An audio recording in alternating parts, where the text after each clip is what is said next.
बिस्मिल्लाहिर्रहमानिर्रहीम, अस्सलाम वालेकुम। आप देख रहे हैं फ़याज़ महमूद यूट्यूब चैनल। और आज जिस ख़बर पे हम बात करने जा रहे हैं वो इस्लामाबाद हाई कोर्ट के बड़े ही अहम रिमार्क्स हैं। एक तो उन्होंने आज जो रिमार्क्स दिए हैं पाकिस्तान आर्मी से मुतालिक दिए हैं और उसके जो डिसिप्लिन की तारीफ़ की गई है अदालत में, और ये कहा है कि जो आर्मी का डिसिप्लिन है वही एक उस इदारे की शान है, और उस इदारे को अगर किसी चीज़ ने इज़्ज़त दी हुई है तो वो उसका डिसिप्लिन है। जबकि आर्मी की जो कुर्बानियाँ हैं उस कुर्बानियों की बदौलत आज पाकिस्तान भी महफूज हाथों में मौजूद है। उन्होंने ये कहा कि आर्मी चीफ़ जो आर्मी है हमारी वो इस मुल्क की हिफाजत के लिए न सिर्फ अपनी जान की कुर्बानियाँ देती है बल्कि इसकी हिफाजत को यकीनी भी बनाती है। इसमें किसी को कोई शक नहीं होना चाहिए।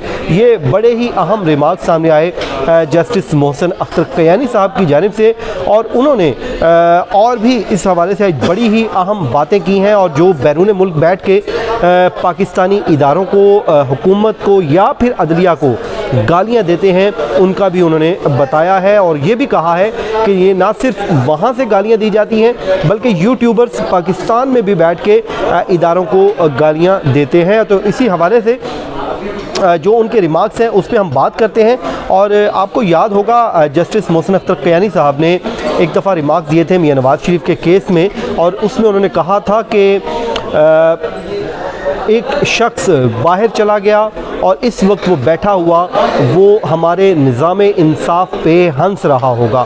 जिसके बाद इस रिमार्क्स को लेके सोशल मीडिया पे एक मुहाज गर्म हुआ और उस रिमार्क्स को लेके जस्टिस मोहसिन अख्तर कयानी साहब पे तरह तरह के इल्ज़ाम तराशियाँ लगाई गई और उनको यानी कि सामना करना पड़ा जो आम किसी शख्स के लिए सोशल मीडिया पे होता है। तो ये उस वक्त भी हुआ, और ये सोशल मीडिया पे कब कब क्या क्या हुआ ये भी मैं आज आपके सामने रखूँगा। लेकिन आप इससे पहले मेरे चैनल को सब्सक्राइब कर लीजिए। और अब हम आ जाते हैं जो आज के अदालती रिमार्क्स हैं, पहले उनकी बात कर लेते हैं और फिर मैं साथ साथ आपको बताता भी जाऊँगा कि उन्होंने और क्या रिमार्क्स दिए हैं।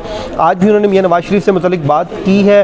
ज़ाहिर है वो मियां नवाज़ शरीफ से मुतालिक ही है, लेकिन ज़ाहिर है उन्होंने नाम नहीं लिया तो हम ये नहीं कह सकते कि उन्हीं के लिए थी, बट बात हुई है वो आप समझ जाएंगे कि वो किसी लिए बात हो सकती है।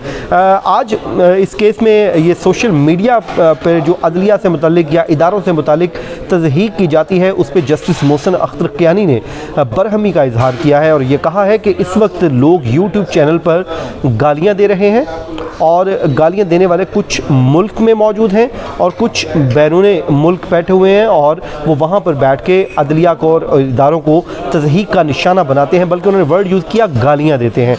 और ये भी कहा कि आधा सच आधा झूठ फैलाया जाता है और अभी तक हम तौहीन आमेज़ रवैये को ख़त्म ही नहीं कर सके। उन्होंने इस बात पे भी कहा जो पीटीए है वो कोई ऐसे ऐसा रेगुलेट नहीं कर सकी इन चीज़ों को कि कोई तज़हीक करे तो उसको पकड़ा जा सके। उन्होंने कहा कि वफाकी हुकूमत होती है या फिर ISPR, जब उनके मुतालिक कोई झूठ सामने सोशल मीडिया पे आता है या झूठ फैलाया जाता है तो उसको उसकी तरदीद भी आ जाती है, उनके तर्जुमान तरदीद जारी कर देते हैं, लेकिन जो अदलिया है वो उस पर तरदीद जारी नहीं कर सकती।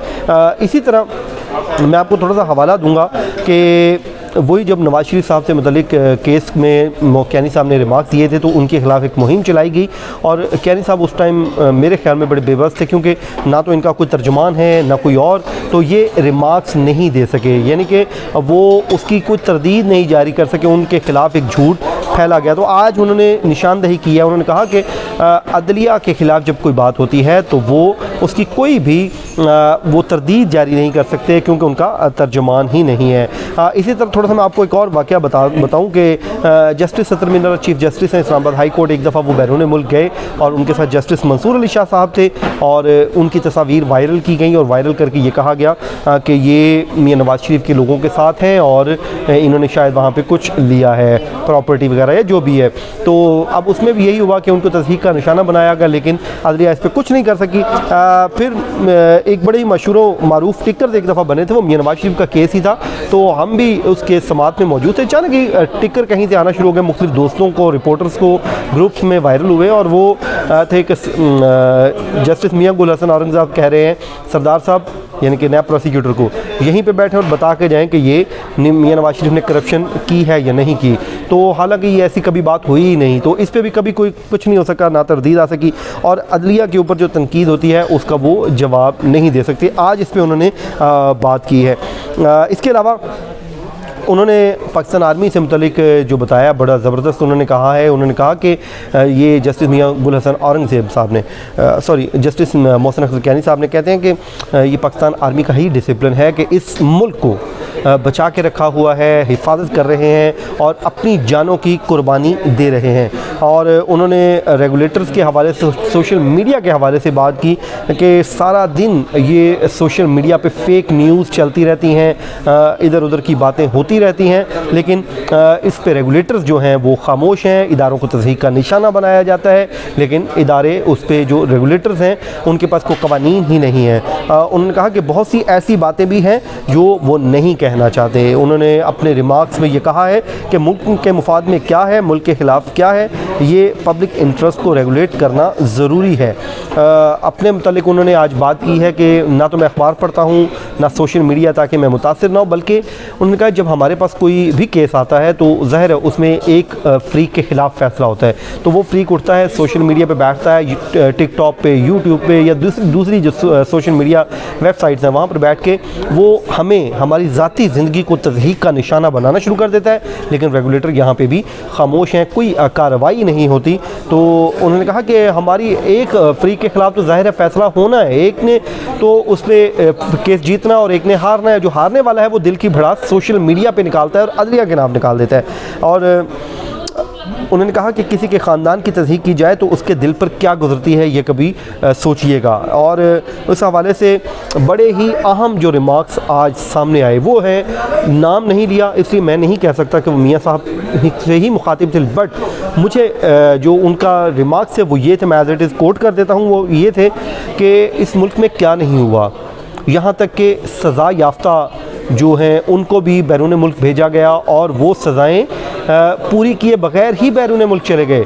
तो असद दुरानी साहब का ये केस था जिसमें वो समाअत कर रहे थे। उन्होंने कहा कि यहाँ पे असद दुरानी साहब तो जो है अपनी सज़ा भी पूरी कर चुके हैं और इसी हवाले से अब अदालत ने इस केस में मज़ीद आर्गूमेंट्स तलब किए हैं। कहा है कि आर्गूमेंट्स दिए जाएँ और यूट्यूबर्स के ऊपर उन्होंने बड़ी ही सख्त बातें की हैं। और मेरे ख्याल में ये दुरुस्त भी है कि देखने में ये भी आता है कि जो यूट्यूबर्स हैं अक्सर यहाँ पर, अभी हाई कोर्ट में ये केस हुआ नहीं होता और हम यहाँ पर मौजूद होते हैं और 10 वीडियोज़ अपलोड हो जाती हैं और वो सारे आंखों देखा हवाल बता रहे होते हैं। तो ये बड़ी ही परेशान कुन सूरत हाल है कि वो लोग भी यूट्यूब पे बैठ के ख़बरें दे रहे होते हैं जिनका सहाफ़त से कोई ताल्लुक़ ही नहीं है, जिनका ख़बरियत से अलिफ बे का भी ताल्लुक़ नहीं बनता। तो इस हवाले से तो बड़ी उनकी ज़बरदस्त बात है। उन्होंने मियां नवाज शरीफ से मुताल्लिक़ भी बातें की हैं और सॉरी नाम लिए बगैर वो रिमार्क्स दिए उन्होंने बता दिया और ये भी बता दिया कि कोई यूट्यूबर यहाँ पे बैठ के बात करते हैं और कोई बैरून मुल्क बैठ के मुल्क के ख़िलाफ़ बातें करते हैं। ये था जी आज का हमारा वीलॉग और उम्मीद है आपको हमेशा की तरह पसंद आया होगा। मुझे दीजिए इजाज़त,